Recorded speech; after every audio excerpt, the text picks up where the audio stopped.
even the most casual and unthinking observer can find ample evidence to support the oft-repeated phrase, "This is the age of the machine." Every step in the progress of this latest achievement seems to add proof to the contention that man has put his faith in steel and oil, electricity and chemistry. Factories draw their metals from the complexity we call the smelter, which is fed by the machines that rob the earth of its ore. And in the cycle are the machines of transportation, full-throated locomotives, and the cargo ships that have in turn other machines to drain them of their burdens. And there are machines to carry us, machines to feed us, machines to clothe us, and machines to amuse us. Yes, this is said to be the age of the machines. But is it? Has this ingenious animal called man, for all his cleverness, managed to find independence from the creatures of the earth that he has mastered? Let's see. Let's take our laboratories, all our special and sundry knowledge of chemistry and electricity, and just for good measure, astronomy. All of them together cannot do for us what one of our most dependable servants accomplishes at least twice a day. I wonder where our vaunted machine age would be if such herds as these were suddenly to disappear from the broad fields of the world. Or if this solitary bossy, who comes close to being a member of the family, had never existed. No intricate complexity of test tubes and cylinders has yet been devised to yield the precious food that she gives. Nor does our cattle's contribution to mankind stop here. Beef, as we have come to realize, is far more necessary than automobiles. And even under the terrible pressure and urgency of war, animal leather has not been duplicated by man and his machines. Let's see what this lady, her uncles and her brothers and her sisters and her aunts, in fact, all the cattle in this country did for us last year. They gave us nearly 12 billion pounds of beef and beef products. They supplied us with more than 2 billion pounds of butter, almost 120 billion pounds of milk. For our shoes, 17,662,000 hides were tanned, and another 9,450,000 went into the handbags and innumerable suitcases, briefcases, and all the leather goods without which it would be very uncomfortable for man to work or play. And this intricate and deadly machine of war would have a bark no more ferocious than a puppy dog's if it were not for the glycerin that one day will come from the fat under this animal's sleek hide. These machine men never stop to think, but much of their equipment owes some of its excellence to our cattle. Yes, here are servants upon whom we depend greatly, but there are others equally necessary and equally dependable. Although the sheep has become a symbol of dumb acquiescence to whatever fate decrees, his master, man, would be hard put to resist the ravages of heat and cold were it not for the wool that is so unresistingly contributed. Last year from this country and Australia and other sheep-raising countries, well over 4 billion pounds of wool were clipped for our soldiers and the civilians of the world. And who is that who so joyfully helps the herdsman with the strays? We'll get to him a little later. To the credit of the sheep must be laid a whole machine world, peopled with thousands of workers and acres of looms. Indeed, between the wool and these machines was born the Industrial Revolution that continued as we put more and more of our dependence in greater and more complicated machines. Suppose we take the average man just as he stands and see what he would look like if he were penalized by having everything about him which comes directly or indirectly from animals taken from him. First, his hat. It is made of felt that is made of rabbit hair. No rabbits, no hat. It's almost time for lunch. Let's check with the wristwatch. But no horsehide or cowhide or pigskin, no wristwatch strap. And now, most embarrassing of all, that comfortable wool suit. No sheep, no wool. No wool,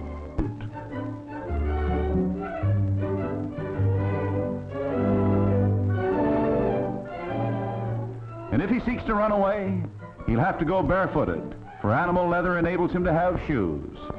And that isn't all. We'll save him the embarrassment of pointing out that the cotton in his undergarment couldn't have been cultivated if it weren't for these hard-working plantation animals and animal fertilizer.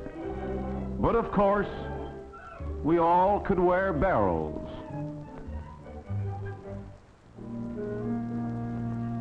Here is another subject of this animal kingdom, perhaps the most optimistic of them all.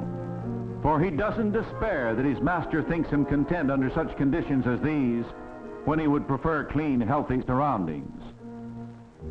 So let's see what this fellow and his good wife do for mankind in return for the mud and far too often improper food they get. We'll skip lightly over those succulent hams and savory sides of bacon, not to mention an uncountable variety of sausages. But I wonder what this young woman would do for bristles in her hairbrush if it were not for this young woman. And the string sections of our orchestras. There would be little warmth and color to our music without strings. In the same category, the surgeon would be unable to perform his miracles of modern surgery without his sutures. And who is this? This is no somber servant, but an eager and inquiring one. No matter in what direction his master may guide this youngster's life, it will be one of continuous effort to please.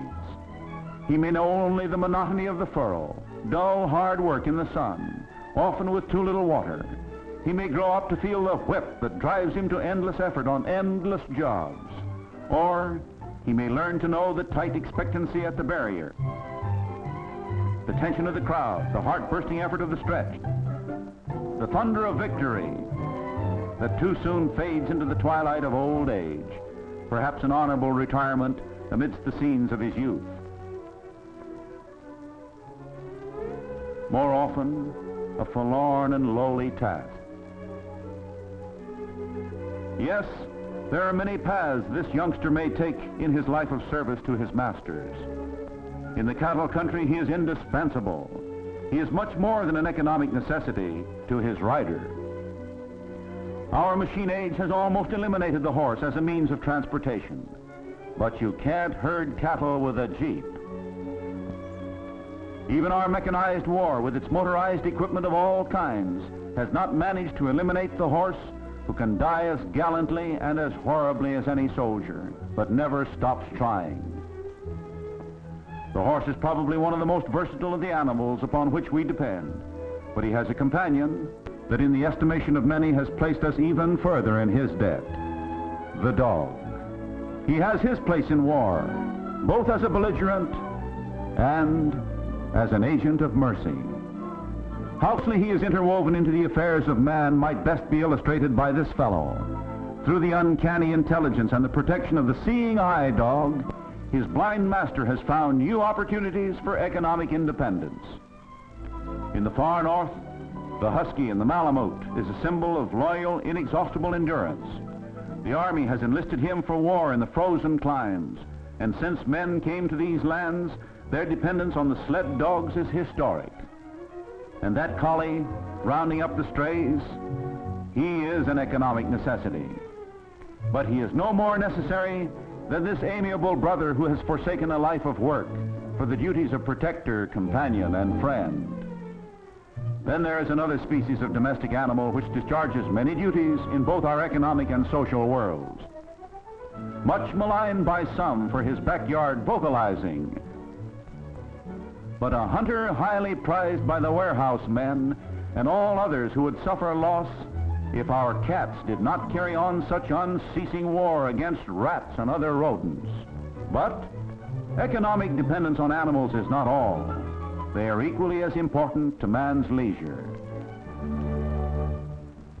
Whether it be in the field or simply when there is need for a quiet and unobtrusive companionship, which may not on occasion be quite so unobtrusive as it is enthusiastic. Nor is this companionship limited to the grown-ups and the adult idea of leisure. What small boy is a real small boy if he does not possess the devotion of an animal, be it a dog or cat, Shetland pony, or just goat? Even that complex machine, the airplane, does not afford so thrilling a ride as this equally complex but generally more docile means of transportation. There seems little room for argument. The animals we have worked into our civilization, they are necessary to that civilization, from both the economic and social points of view. We could no more do without them than we could do without our machines. But, and this is a very big but, because our animals and our machines have been completely accepted, they pay a heavy penalty: neglect. Or call it carelessness, a trait, incidentally, that seems to have been left out of the animal kingdom. Whatever the name, both our economy and our society suffer immeasurably by this indifference. Let's take the classic example. Perhaps it's ignorance or simply greed that overloads this humble beast. Whatever the reason, this load will not reach its destination on time, if it ever does. The cruelty speaks for itself. Or another simple lesson in the humane economics of proper inspection of cattle cars. It was carelessness that did not eliminate this nail, this broken board. Such indifference seriously reduces the weight of the beef steers during the long shipment to market. Sometimes the quality of the meat is impaired, for wherever a nail jabs into a flank, the resulting injury destroys a portion of the flesh.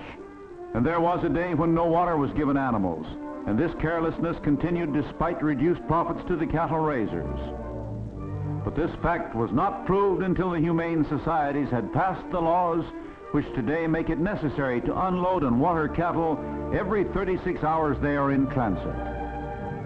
At first, the railroads fought the whole idea of humane treatment of animals, but now they are the staunch allies of the societies in the effort to extend these laws to protect and care for animals being shipped by truck. And our Optimus the pig brings a few more pounds of ham and bacon to market because the law now says he must be well doused every so often while in transit. This is humane treatment that pays in dollars and cents. We have been even more careless with our dogs, often at great cost. In the last analysis, the cry of mad dog is not so much a reflection on the dog itself as on the cruel indifference of man. Fortunately, this indifference is decreasing. It reached its peak some 80 years ago, when this nation was too engrossed in its expansion to consider the value of care for its animals. In that welter of carelessness, one man raised his voice against these cruelties. He was Henry Berg, who beginning 1866 created the structure upon which all humane societies have operated ever since. He introduced the horse ambulance for the removal of sick or injured animals, even before ambulances were used for humans. He exposed the unsanitary conditions and the appalling fact that diseased cows were being used as a part of New York's milk supply, and he thereby laid the foundation for many of the present sanitary safeguards. He also set up a program of education so children could be taught the care and protection of animals, and incidentally, learn something from their pets of the rudiments of loyalty and devotion.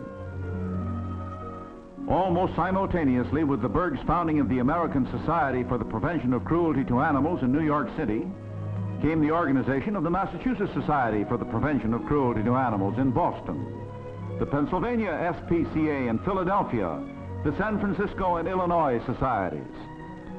From these centers of energy and others, like the New Orleans Society and the Anti-Cruelty Society of Chicago, and the Animal Rescue League of Boston, which was particularly active in organizing shelters, the humane movement spread throughout the country. Presently, it became apparent that a national organization was needed.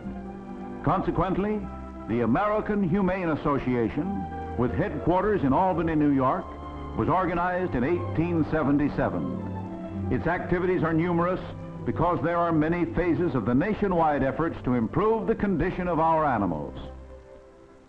The National Humane Review is the magazine which the association publishes to integrate the work of the various societies. One of its more active committees is charged with providing assistance in both the formation and maintenance of local humane organizations. This assistance often takes the form of financial aid and is not necessarily limited to this country. When the Blitz bombings hit London, the American Humane Association sent material financial aid to the British societies caring for the animals in the devastated areas of England. Such assistance as this is in charge of the American Red Star, an organization within the American Humane Association that functions with respect to the animal kingdom in relatively the same manner as the Red Cross does to humans. During the recent Midwestern floods, the Red Star, working with the humane societies in the stricken regions, was instrumental in saving and caring for more than 12,000 animals. Since those hectic days of Henry Bergh in the late 1860s, more than 600 humane societies have been formed and are active today. And these are not only located in the large cities, they also exist in smaller communities. Size is no indication of their enthusiasm and the extent of their activities either. From this concerted strength have stemmed the many state and federal laws dealing with the care and treatment of animals, laws which are a credit to this country. But laws on statute books are of themselves just so many printed words. Enforcement and education are the implements that make them work.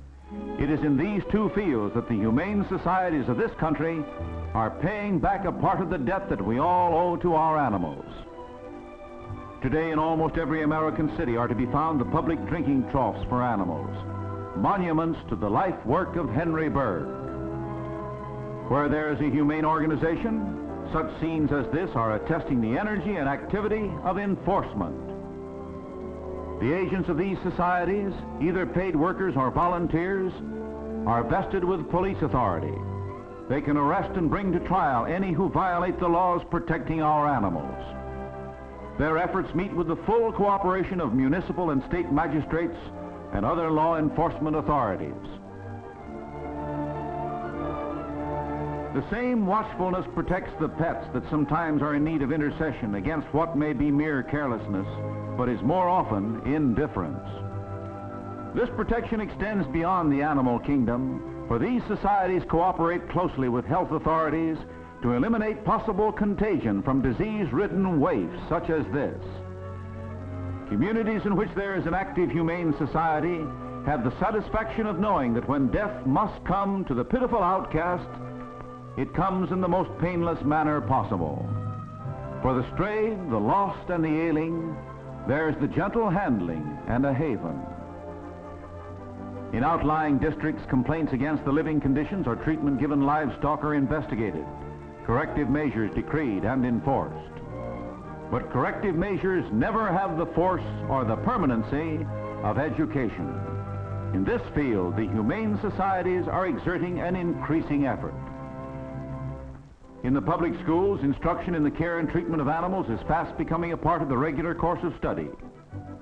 Children benefit from this education in many ways. They learn such simple things as how to pick up and hold their animal friends without hurting or getting hurt. The necessary but sometimes complicated art of bathing is demonstrated. And training in the joys and responsibilities of a private entrance are given to those with a natural desire for nocturnal meanderings. In addition to this practical knowledge, children are also obtaining a sense of responsibility and an understanding of the interdependence that exists between themselves and the animal world. Education such as this helps to awaken and foster in children justice, fair play, and kindliness. Without these principles, there can be no character worthy of citizenship. Perhaps the leaven of kindness first comes into being in such scenes as this, a kindness that will grow and presently extend to other people as well as all animals. And that is a kindness in which we seem sadly lacking when war appears to have pushed gentler emotions into the background. The war has, however, vastly extended the educational work of the humane societies. Courses in the care and handling of animals have been broadened to include adults.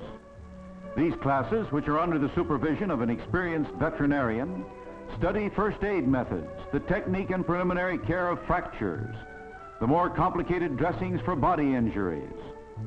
This work, although stimulated by the threat of air bombing, has continued. Standardization of these courses has enabled them to be given throughout all parts of the country. This work is an extension of the activities of the animal hospitals, which are the most important and one of the most beneficial contributions of well-supported animal welfare organizations. The hospitals can further improve some of the conditions, both as to care and in medical and surgical treatment. The humane societies perform another service in which the benefits are shared alike by us humans and our animals: the restoration of lost animals. The helplessness in the eyes of this lost creature is no less urgent than its reflection in the eyes of its owner, and how quickly both vanish when the agent of the society has performed his happy task.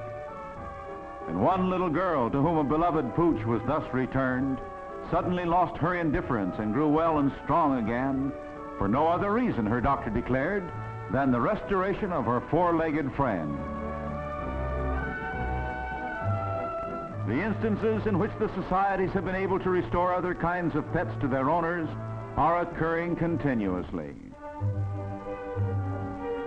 And even the efficiency of one destroyer was restored by the return of a seagoing pup who, like any other sailor on shore leave, had decided to see the town.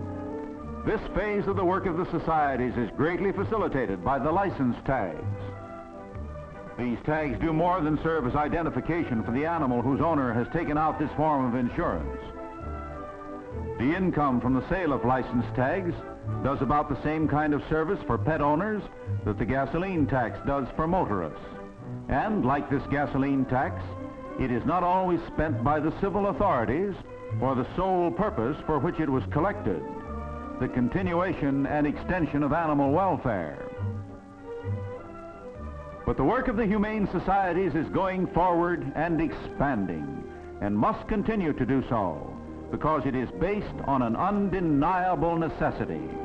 It is the necessity that, as hurried as we are, as preoccupied as our machine age compels us to be, we cannot, for our own sake, ignore our dependence on animals, whether they be the herds on the ranges or the quiet regiments of the great dairy establishments, the undulating flocks, or just plain Fido, whose urgent devotion is a symbol of the willingness of all animals to do the best they can for man. It is to be hoped that someday every one of us will do the best he can for our animals. For the present, the animal welfare organizations are utilizing every ounce of public support in their effort to balance the ledger of human indebtedness. But even greater contribution to the support of these organizations is not enough. Every one of us must find the satisfactory answer to this question: what am I doing in my community today to improve the condition of animals in the service of man?